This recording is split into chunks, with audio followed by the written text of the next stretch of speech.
What's time? What time is it? What time is it? 3:30 Central. Because that's the time that we do this every week. Come rain or shine, Snow or we're going to see not, Ben power and or Ferris not. on Money Mondays. We made it in on the Money Mondays whenever we had that ice storm, didn't we? We did not. We did not. We had. All right. Well, okay. I didn't say anything about snow. I said rain or shine. Yeah. So I mean, we're not the USPS here, right? No, I know. Actually, I don't think they were doing anything on that day either, because you couldn't get on the highway. I didn't do anything that week. So. Yeah. But that said, welcome to Money Mondays, everybody. We do this every Monday, 3:30 Central. Talk about a bunch of different topics. Usually spend about 15, 20 minutes presenting different topics. Today's topic is... top multifamily asset management, KPIs, and how to use them. And basically, we'll present that, and then at the very end, we'll do Q&A. It doesn't have to be Q&A about what we're presenting. It could be about anything, right? Yeah. And, we're here to help teach people, add value in any way we can. So do not hesitate. All right, so before we hop into this, man, why don't you give everybody a definition of what is asset management versus property management? I think people always kind of get those two confused, right? Yeah, I know. That's a good question, right? So the way to think about it is the property management is the team that is doing the day-to-day management of the property. They're the boots on the ground. They're the boots on the ground. They're making sure rents hit the bank. They're making sure service requests get repaired, right? They're doing that kind of stuff. They do not necessarily know what the owner's business plan is. They should, right? But they're not the ones that are living and breathing it, and nor do they, usually they're not reporting to the investors. They're reporting to a specific person, which is the asset manager. The asset manager is the person who's kind of responsible for implementing the business plan that's expected at that property and kind of help course correct, right? So a good way to think about it is the asset manager might be the captain on the ship, right? The rest of the people on the ship is the property management company. So the captain's kind of saying where we're going, and everybody's making sure food got served, events happened here, all the other stuff. Yeah, so they're doing, the property management is always kind of doing the daily grind, right? Like you said, collecting rents, work orders, filing evictions, setting up vendors and getting units turned, right? Whereas the asset manager is always looking at it more holistically, right? Okay, this year, we're on course to distribute this amount of money. That equates to this return. Is that in line with what we projected? They also have the power to fire the property management company, to get different insurance, to, maybe help, facilitate a refinance. They're going to be that level. So you got you got the property management, asset management, and then typically the owners/investors are up here, right? So the asset management is the conduit between the property management and the investors, right? They're there for investor relations and other things as well, right? But typically asset management is going to be property level stuff, right? So let's hop into this thing. We got a lot of different KPIs that we kind of track, right? None of these are in any particular order. They're all very, very important, right? We provide BI to our third-party clients, as well as we have access to it here at Disrupt Equity, right? BI is a part of RealPage. RealPage is the accounting and property management software that we use, and it tracks a lot of this stuff, right? And it tracks it in a way where it's actually, useful. It's got graphs and charts, and you can project out on certain things, and you can also determine what trends are happening. So, I'd encourage you to at least ask for that. If your property management company is using RealPage, ask for BI or business intelligence. Typically that module, I think, is free or part of it. Correct? Maybe it is, maybe it's not. Maybe there's a little bit of cost involved, but it's worth it, right? So we're going to hop right into this. Occupancy, boom. I would say that's one of the most important ones. Yeah. You typically want to be more specific, physical occupancy, right? Physical occupancy. It's the percentage of people of all the units in the property. Yep. What percentage of them have people in it? Doesn't mean paying people, right? People that are paying, but it means just physically occupied. Yep. So as a buyer, right, the question you really want to ask is, what is your economic occupancy, right? Yep. Not your physical. So two different kinds of occupancy. The economic occupancy is really saying, hey, of all the people on the property, of all that I bill out, so to speak, right, what percentage is actually being collected? Yep. And from that, you can get a good sense of how many people are paying, right? So you might have a property that's 100% physically occupied and 0% economic, right? Well, you're probably somewhere on the West Coast of New York, right, where your tenants are taking advantage and no one's paying any rent, right, and you can't get rid of them, right? It's called delinquency, right? That delinquency is when people are delinquent on the rent, they're not paying the rent, right? And economic, like Ferris said, is extremely important, right? Because it's misleading to say, oh, we're 100% occupied on all of our properties. But if only 50% of the people there are actually paying rent, That's ultimately where the rubber meets the road. That's the most important thing you need to be asking yourself, right? In normal times, delinquency is 1 or 2% typically, maybe 3 or 4 in more challenging parts of the country, right? But it was a rounding error when you're analyzing deals, right? Now, because of COVID and because of eviction moratoriums, it is extremely important to track economic occupancy as well as physical occupancy, right? So let's talk about loss to lease, man. This is something we track pretty closely. Yeah, so loss to lease, right? It basically is talking, it's actually another really important metric, right? It's basically saying, hey, Ben moved into the property 11 months ago. He was paying $800 a month. Now, if a new person moved in for that same unit, right? Let's say I'm charging that person $1,000, right? Or Ben's coming up for the renewal, right? Well, that $200 difference between what the old lease is and what the new lease I can put in place is, that's my loss to lease, right? What am I losing to old leases is kind of how to think about it. And why is that important, right? It's important because it gives you it's a really good indicator of what the market is willing to pay today, right? If I know, like we have a property we bought, all we're doing is burning off loss to lease, right? What does that mean? That means that we're just bringing everybody from where they are to the current market. Yep, absolutely. If by doing that, we can implement our business plan, that's a good deal. Yeah. So. No, I mean, and in some cases, that's all you really have to do, right? Absolutely. They've jacked it up to a sustainable, point, and you just gotta close that gap, right? So, NOI or net operating income, right? Now, this is something that we track both pre-buy, right? As we're analyzing deals, as well as during the hold period, as well as when we go to sell the deal. It's very, very important, right? Where's your NOI at? Net operating income is the difference between total income and total expenses, right? You're going to get NOI. Below that, you're going to have CapEx and you're going to have your debt service. Your debt service, as people remember, we've talked about this in the past, is your mortgage, right? So that's always below the line. So when people say below the line, they mean NOI. NOI divided by a cap rate gets the value of the property. So it's a very important metric to determine and keep up with, even when you're just holding the property, right? You want to see, is your NOI going up, right? There should be some kind of a trend going in the right direction. And I think that that's important to kind of keep up with as an asset manager. Renewal percentage of expirations, right? So this is how many of the people that they're having expired leases, right? Let's just say in June, you have your property's gonna have 20, right? And of those 20, you're able to renew, 10, right? So your renewal percentage, that you're able to capture is 50%, right? Now, typically you want it to be closer to 60 or 70.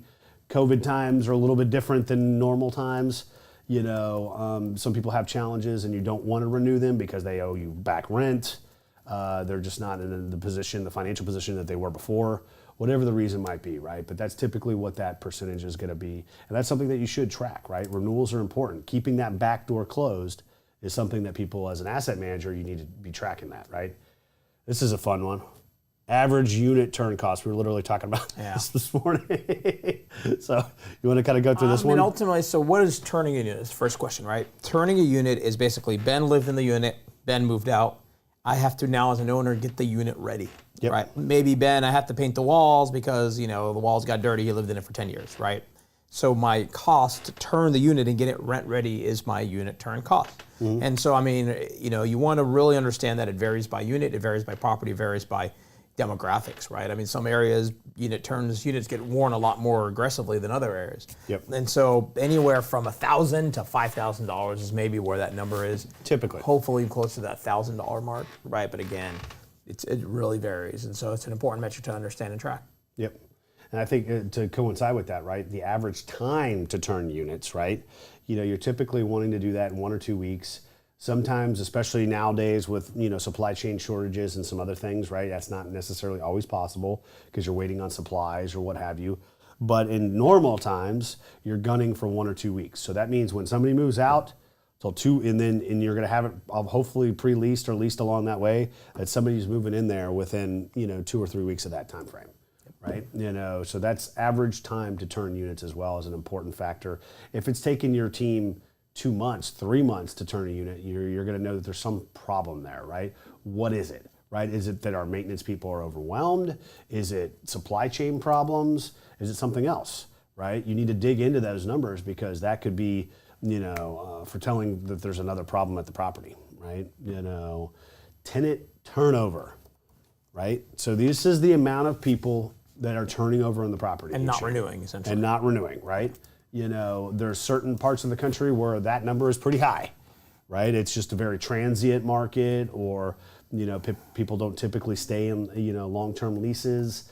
You don't want them to stay in the long-term leases. It's not even just parts of the country. It's even the type of the asset class, right? Like a property with a bunch of townhomes, right, is more likely to get people to not turn, right, and stay and renew than a property that's a bunch of one-bedroom units, small one-bedrooms, right? Yeah. It just is the nature of the property. That's actually a good point. So let's key on that a little bit, right? So one bedrooms, obviously you have single guys, gals, they're moving more frequently, right? Whereas with a family, and a townhome unit, 2-3 bedrooms, it's going to be more challenging, or they might be there because they like the school district that it's in, or they go to that school that's right next to the property, right? There's going to be less turnover, right? And we're not saying that one business model is better than others. We like to see a good mix of 1s, 2s, and 3s. That doesn't always happen. There's also ultimately deals that are good on either side of that spectrum. But if you can get a good mix of those 1, 2s, and 3s, then you're going to be able to, kind of offset maybe that turnover cost that you're going to have, right? Because turnover obviously costs you. Every time you have to touch that unit, it's going to be a cost, right? And like Ferris said, on the low end, it's $1,000.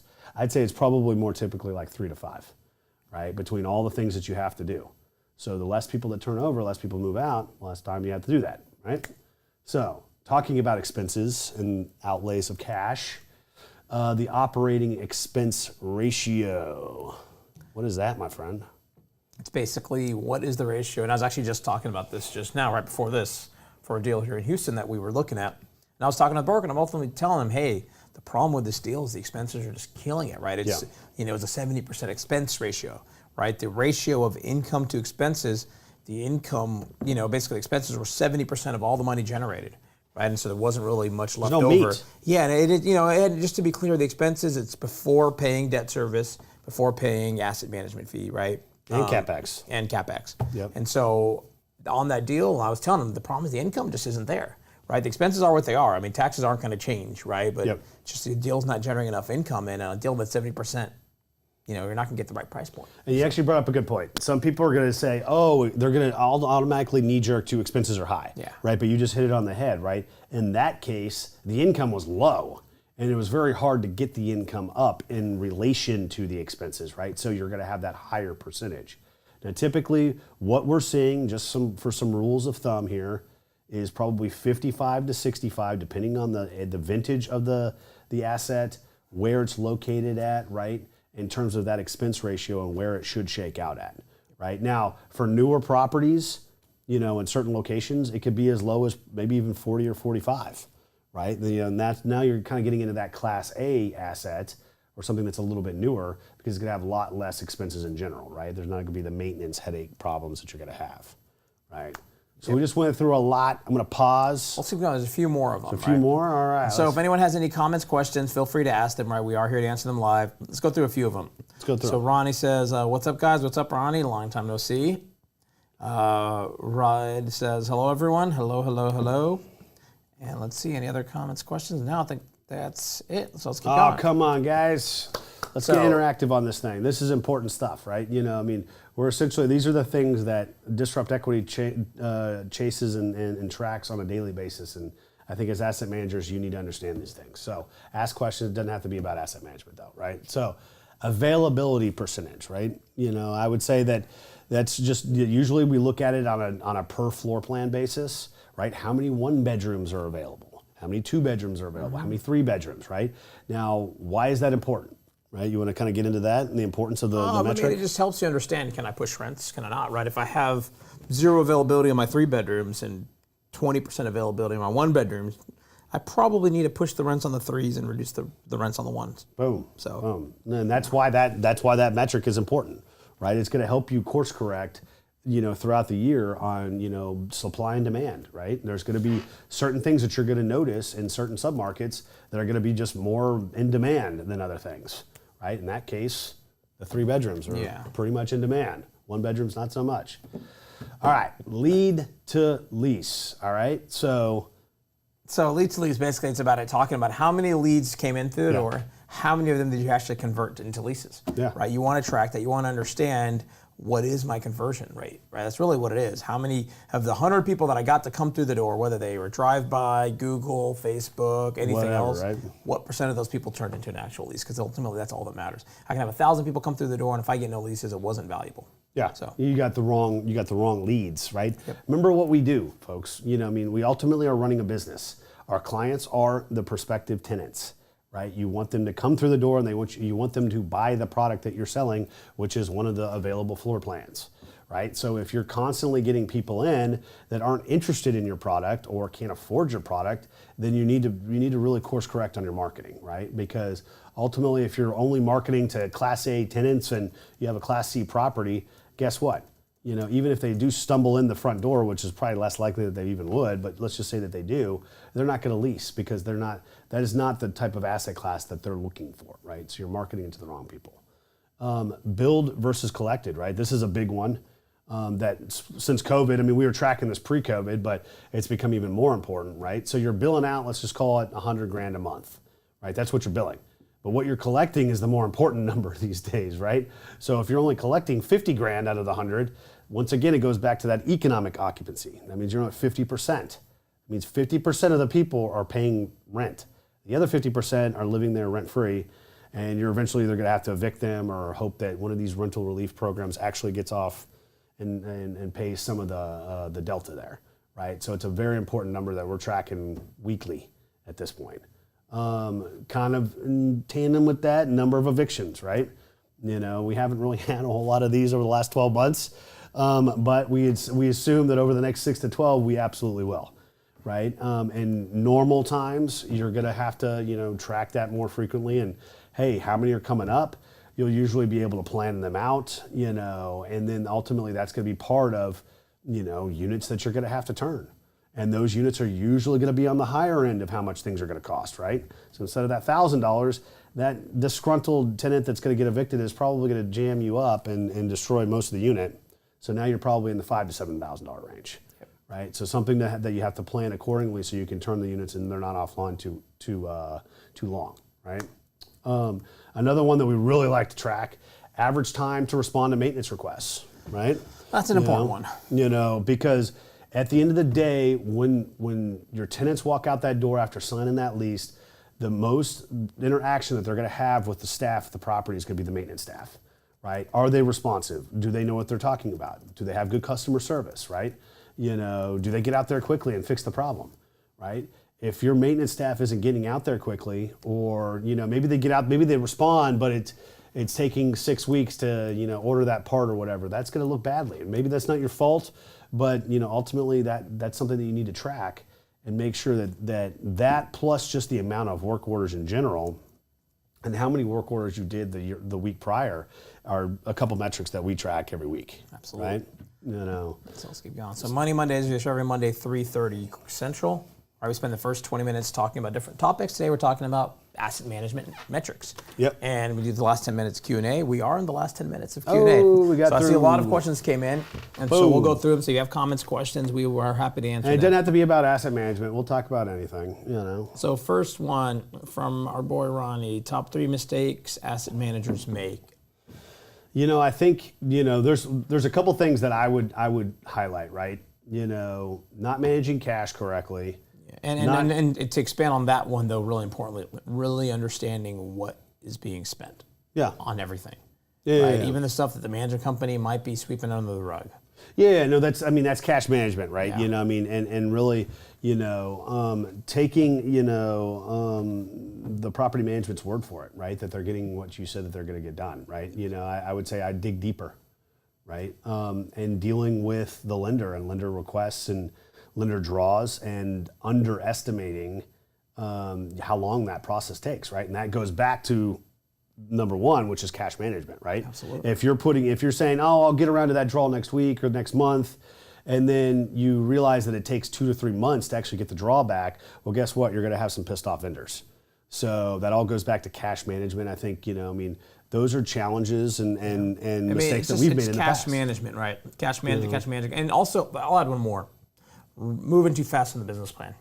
Yeah. Right? It's better to slow roll it at first. Get the property just to where everybody understands everything. Everybody is trained. Everybody is aware of the business plan. All of the mechanics are out of the way. You slowly roll out simple things like princess parking or covered parking. Then once everybody understands the real situation at the property, right, then go full blast with the CapEx.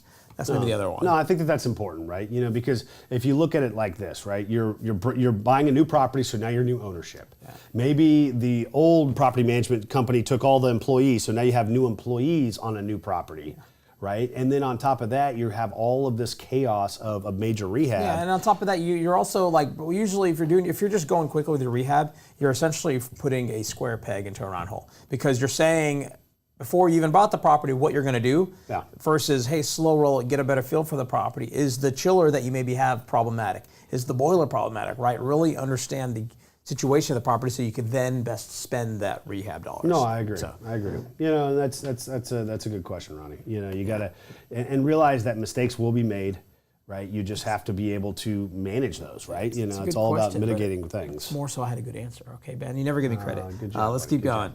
So Ronnie also asks, what point do you hire an asset manager versus being the asset manager as the principal of your firm? That's a good question as well. Ultimately, asset management is critical to the business. It is where you ride or die in terms of your reputation. So it's something that you can never gloss over, right? No. But at the same time, it also takes a lot of time and effort. So you and your business need to figure out what that point in time is, right? Do you bring someone on, like we decided to bring someone on early on, right? So you can free us up. That was our second hire. That was our second hire, right? To free us up to be able to go and put together deals, right? That's ultimately where our time is best spent, not asset management. But asset management is more important than putting together deals. So, it's kind of different things. I think, just to kind of add to that, right? I think you ultimately need to balance your workload. And, I would say, up to maybe 4 or 5 deals, you can maybe effectively balance them depending on how heavy of a lift they are.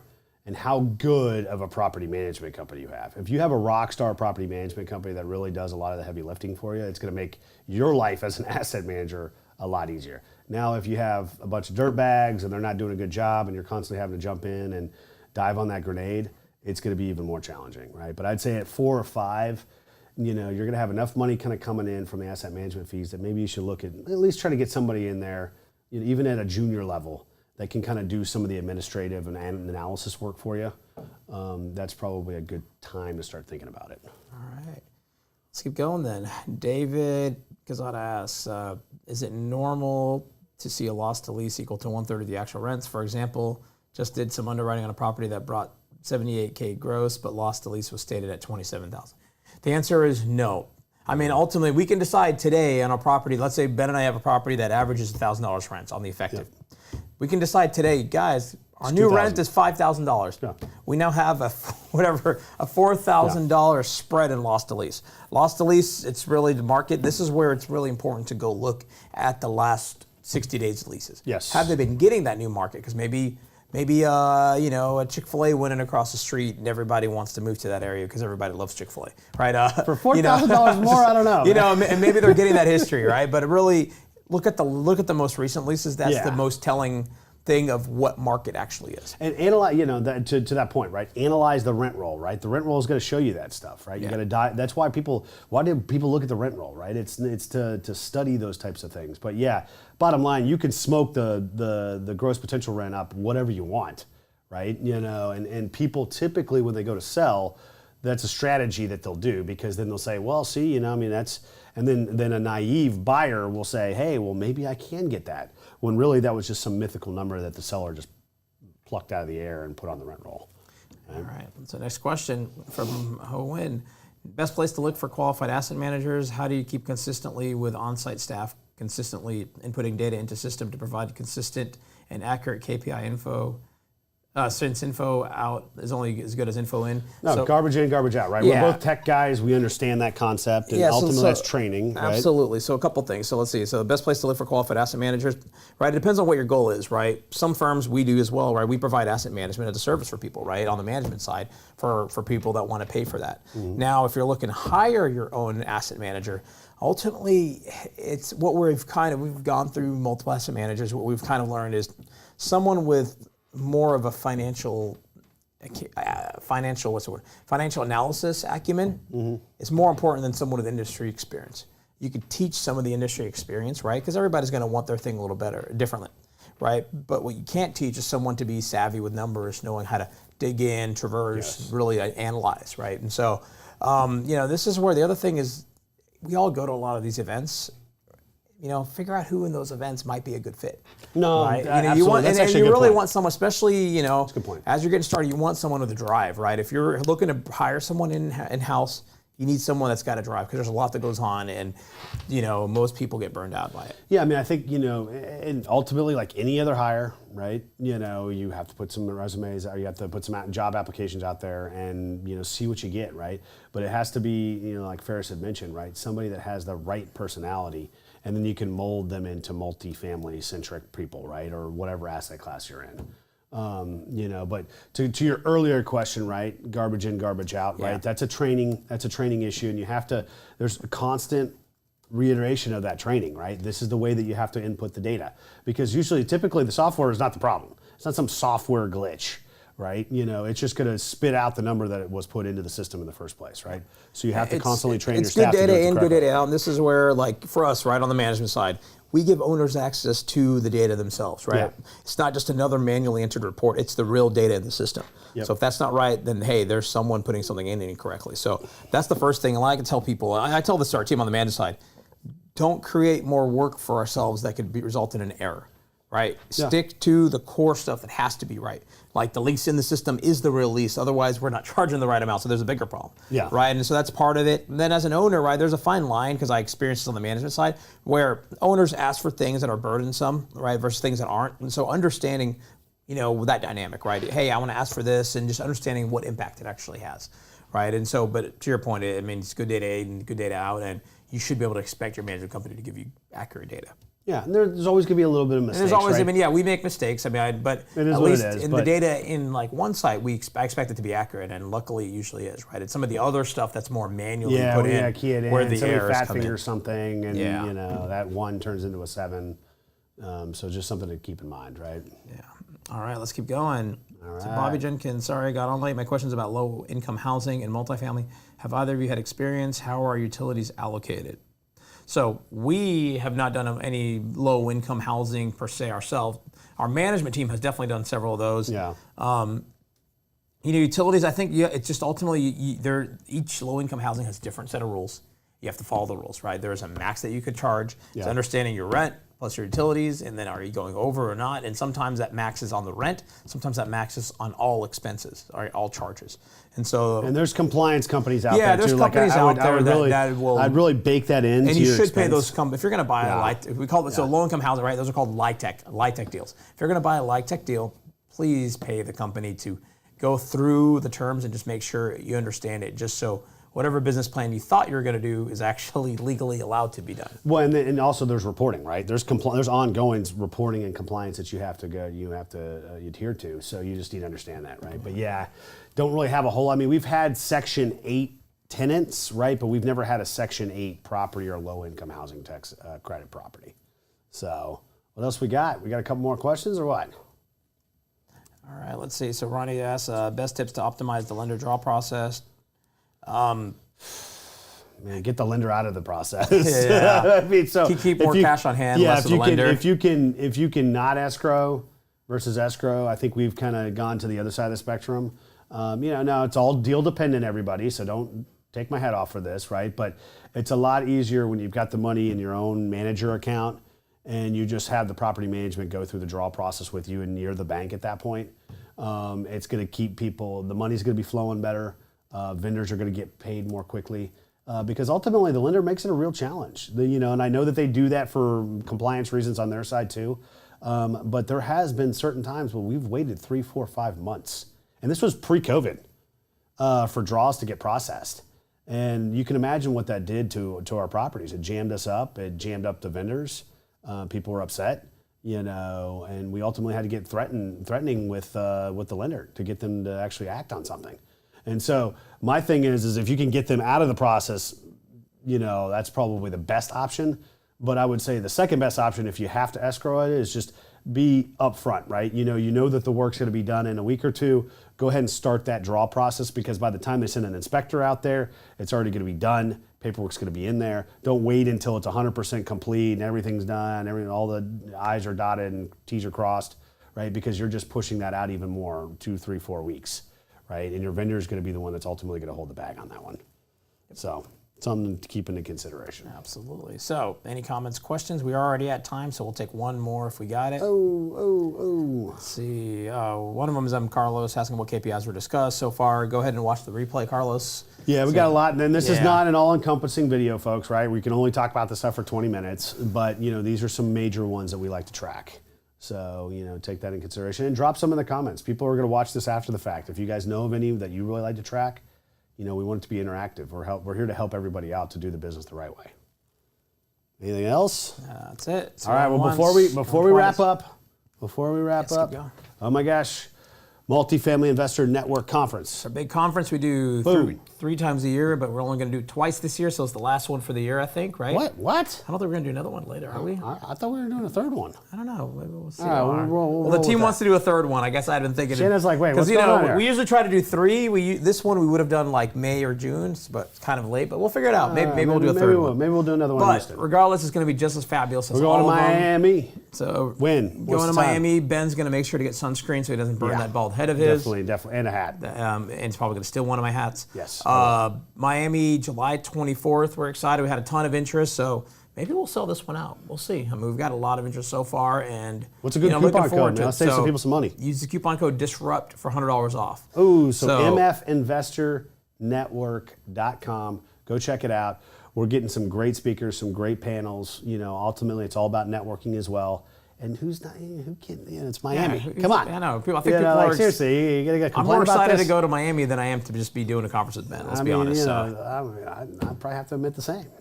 But in the meantime, if anybody wants to check out some of the great resources, some of the great stuff that we have to offer, checklists, webinar replays, podcasts that we've been on, it's all at the toolkit, disruptequity.com/toolkit. Check it out. It's completely free. I'm not trying to sell you anything. This is just a great thing that's nice and put together. And Shanna ultimately does a great job keeping up with it. So check it out there, and hopefully get a little bit more information that we provide. Right. So what are we talking about next week?